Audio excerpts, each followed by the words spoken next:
the goal ultimately is to take actions early before things really build and become debilitating. And I think all of us have the capability for that.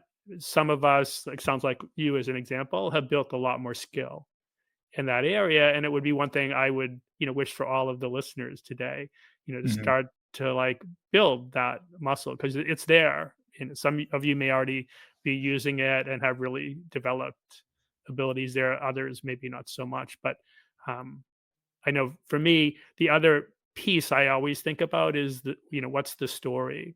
So oftentimes, something will be going on in us and we'll have a story about what's going on.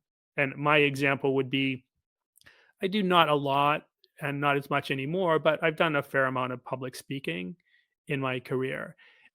Even did some performance dance back when I was at University of Hawaii, which I was not a good dancer, but I was That's great. like given that opportunity and did it in front of big audiences. And I can remember, so going back to that performance dance time, it would be opening night. I'd be out there with my partner, the lots of people in the audience. Most of that is kind of black. You could kind of see some heads and you knew it. And I would have, I think, the same things going on in my body that someone might label as stage fright, like that, sweating palms, racing heart. Mhm.